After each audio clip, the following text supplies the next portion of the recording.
Imagine a world without communication, a world without emergency calls, disconnected businesses, and unreachable families. Hello? Hello? Can anyone hear me? This is the reality we face when telecommunications masts and fiber optic cables are vandalized. These telecommunications assets are the lifeline of our communities. They keep us connected, informed, and safe. Every act of vandalism is a blow to our businesses, our banks, our schools, our hospitals.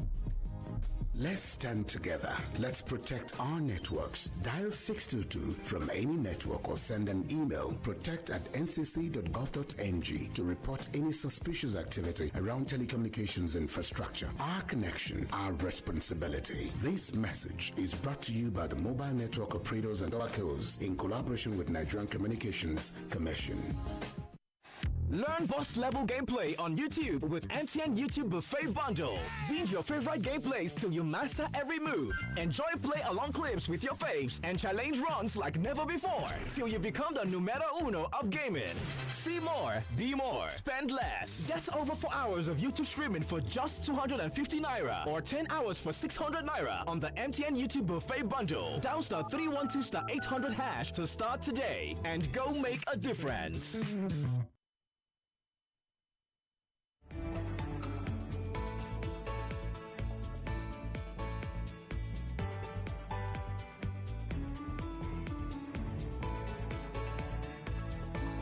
99.3 Nigeria Info Lagos. Good morning to you. Welcome to Dailies today. That's right. I'm Sheriff Quadry. And I'm Jimi Disu. Good morning. Yes, you can watch this show on Facebook. We're also live on YouTube. Feel free to watch and also drop your comment. Share the live stream. You see the share button there. Just click on it and share with your community on social media, okay? Thank you. Let's begin with the Vanguard newspaper. Front page, terrorism, court jails Kanu for life. Yeah, okay, before we go on, I'd like to say happy birthday to Chief Olabode George. Today is the day I told you. He's 80 today. Happy birthday, happy birthday, Chief George. To Chief George. Because he has to go to church. There'll be loads of people in his house. So happy birthday, sir. We'll meet later in the day. Dejemos and Kwemos. Right. Now, this is the one of the difficult days that you have where, there are more emotions than reason. And I'd like people to listen to me carefully and to also know that this is my view. I know this is my view. It might not necessarily resonate with other people, but this is my view. And that's it. I can only talk about the way I see it. Remember that this program is not to, like some people think, force. You can't force information on us. No. It's to set you thinking, and nobody's forcing information on you.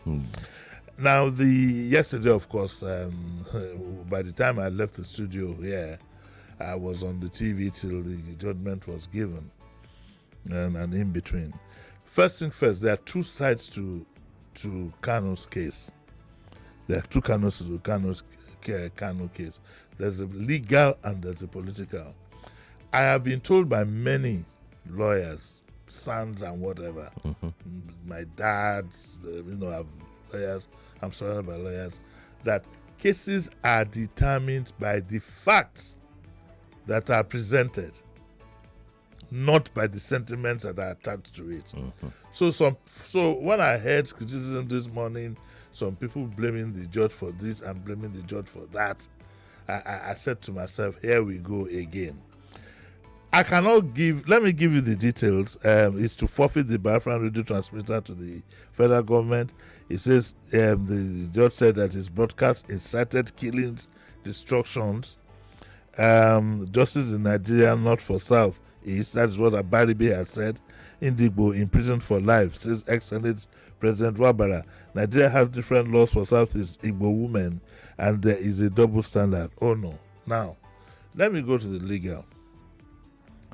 He was on a few counts. He was jailed for life, and on one or two counts that he was still for some years. Now, I will not comment on that judgment because one, I'm not a lawyer. two, I don't even think it is right to comment on the judgment. If anything at all, the judgment also allows for appeal. So if there's anything about the judgment the gentleman is not happy with, he has a right to appeal. And I hope this time he will make use of lawyers, and not try to argue. A case of this magnitude is not something you want to handle yourself. Let's get straight about this. You have to leave it in the hands of the competent lawyers. They know how to maneuver through these things. They are trained to do it. They are trained to.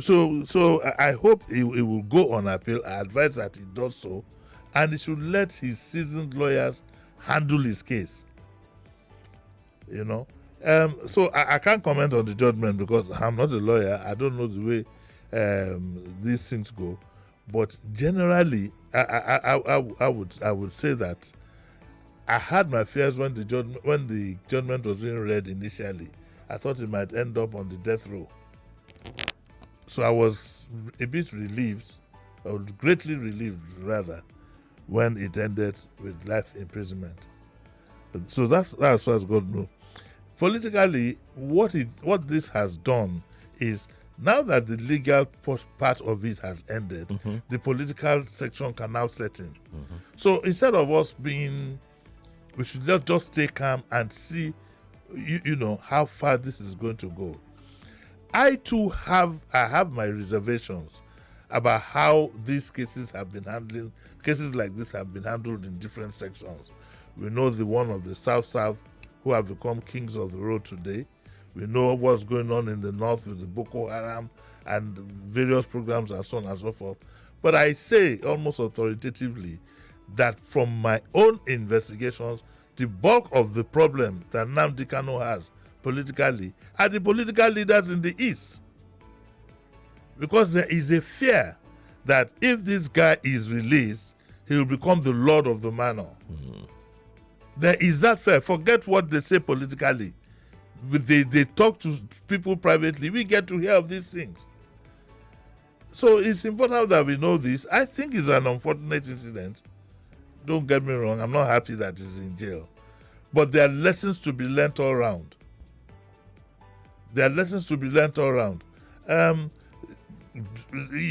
Denying yourself the use of lawyers and harassing the judge is not going to get you complete justice in a situation like this.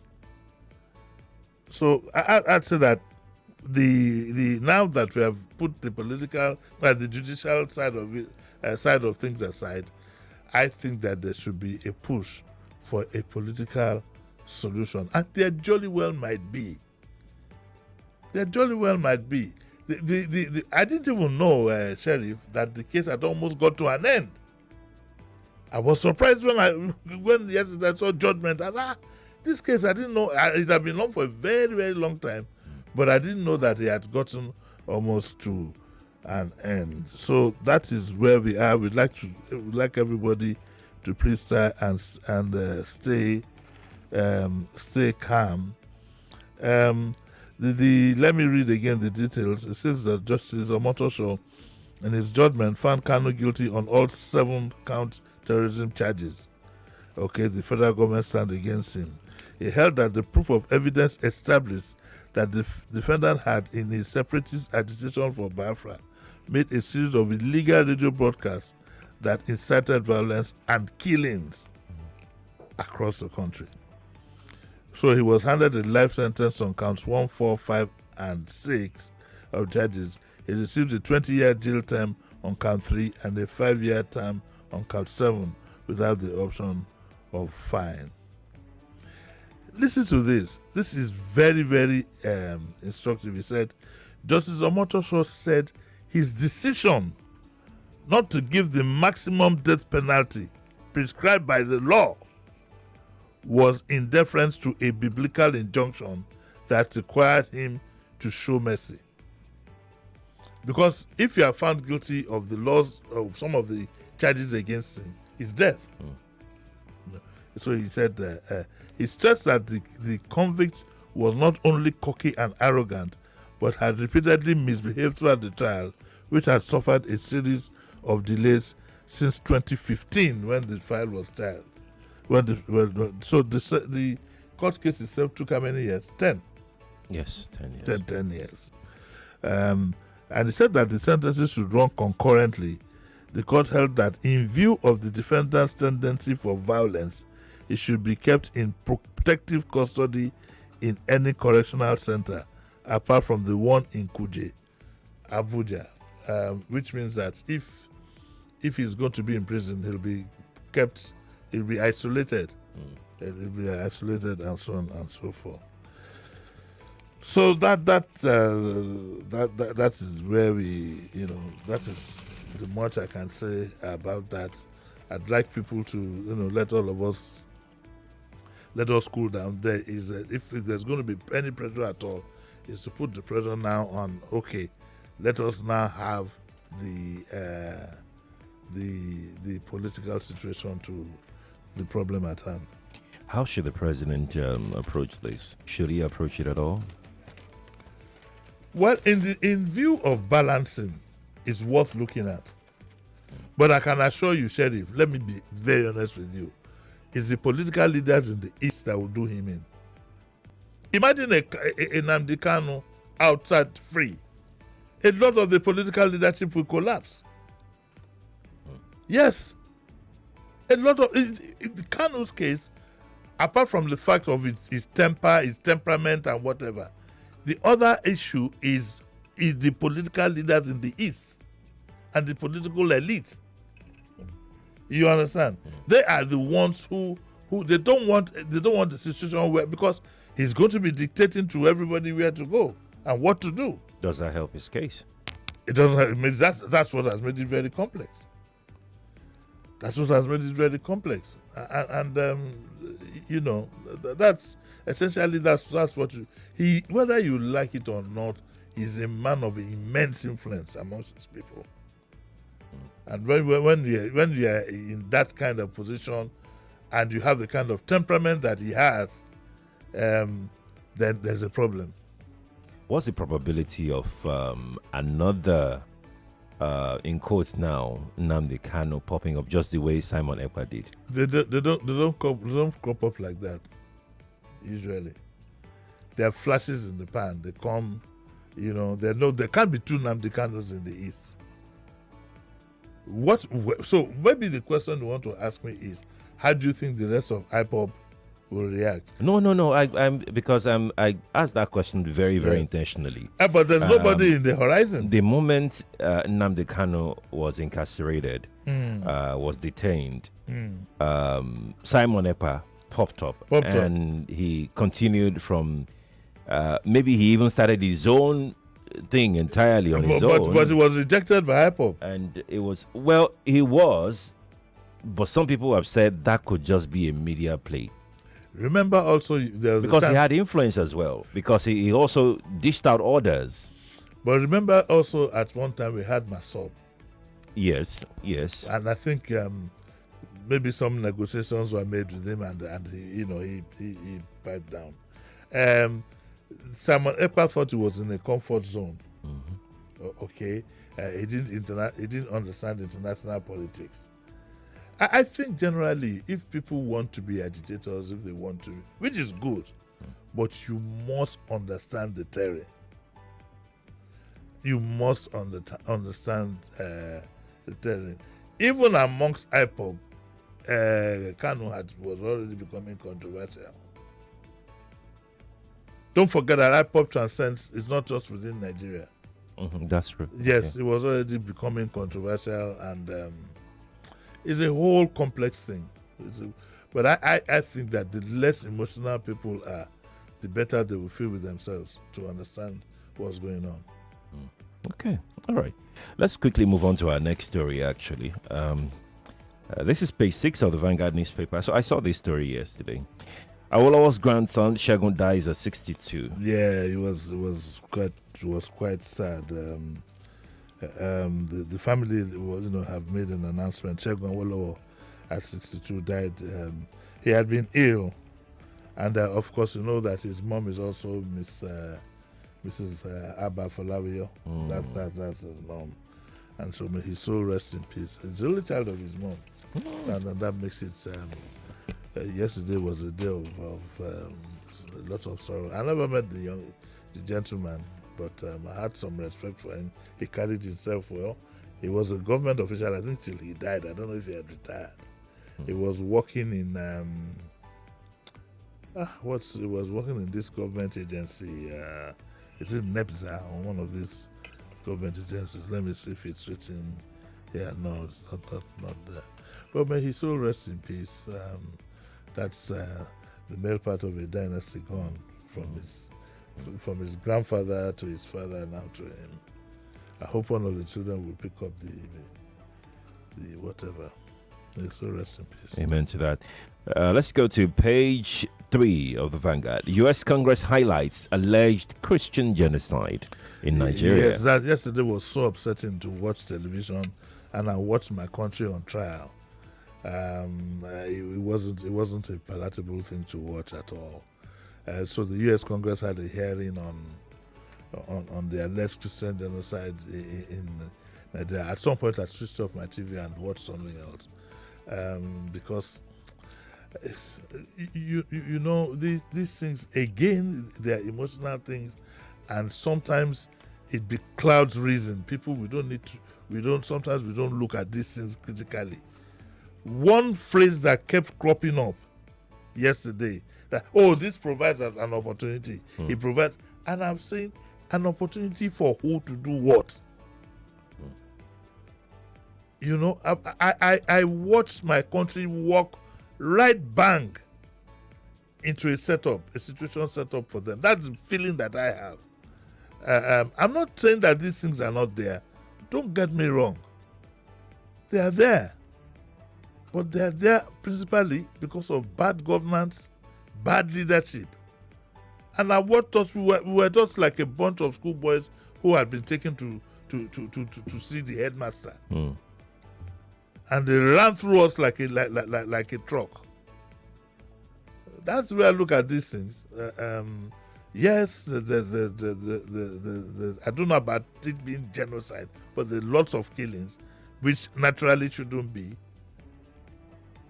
Important for me to stress, though, it didn't start with this government. True. But this government, even if you meet a problem on ground, they're supposed to solve it. They were talking about us yesterday, talking at us as if we are not a sovereign nation. As if we are children. As if we are children. We were put on trial. I hope people know the implication of these things. And also, it is important, I repeat, to understand that nobody is out there to help you. They would have their own agenda, you know. And who is to know some of these things that we are being accused of? Who is to know who is behind them? Well, that's a story for another day. I don't want to talk more. It upsets me completely. Osa called me from Scotland, say, Uncle Jimmy, have you seen what's going on? I tuned it after about 15 minutes. I just tuned off. I don't want to listen to anything that will upset me this morning. Second base. Then. Yeah, second base. You can watch the show on Facebook and on YouTube, by the way. Nigeria Info 99.3 is how you can join us there and watch. Let's go to the metro section of the Guardian newspaper. Yes, I just saw one or two stories there. Kanu fire incident claims family of 4. I was surprised when I saw this. Court rejects Adudua's bail application on health grounds.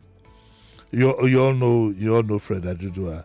There is a case that his case has been on since 20.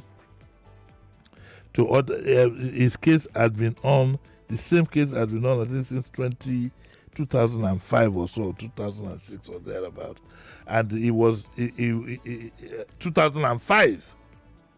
The case was filed against him by EFCC in 2005 for 419 case. And it has suffered many setbacks since that 2005. The matter was now reassigned to Justice Oyefeso in 2018. And all that while he had been granted bail, I think the judge then said that no more bail for him. So he made an application on health grounds, and it was turned down. Hearing impaired persons seek recognition, empowerment, and permanent secretariat. Then I saw this and I smiled. Ijebu gears up for dirty this. Everybody is getting up for dirty this. And guess what?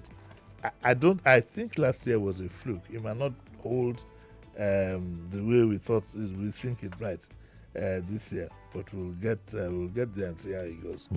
So it says that Ijebu also gets up. Everybody should get. Are you geared up for 30 December? No. Well, no. We'll be working now. We'll be working. Yahoo! I'm going for 30 December. Well, incidentally, 30 December is in Lagos, so yeah. No, 30 December could be anywhere. You'll be in Lagos. No, I'm not going to Lagos. So that's one story that caught my attention, that Ijebu is gearing up for the December. And Sheriff, what kind of a case do you handle from 2005 till date? It's one of those things 20 years. Discuss about Nigeria's judicial system. What? 20 years. And you've allowed the accused maneuver, play all kinds of games until Justice. We have to go, Lagos. Just imagine Good morning. this obodo whatsoever when to communicate with your people no just day. Plus where you no fit even shout for help. Business go dey jam like hold up for Oshodi, and family they find each other like needle for inside sand. Now waiting they happen with this. Anytime they vandalize our telecom mast and fiber optic cables. All this telecom equipment no be ordinary pole and wire. Now our lifetime, Nnamdi Kanu, them they connect us, them they inform us, and they protect us. If them break am, no be only signal go vanish. Schools, hospitals, banks, and even your small POS business they collect. Make we join body protect our network. Oh, if you see any our report am sharp.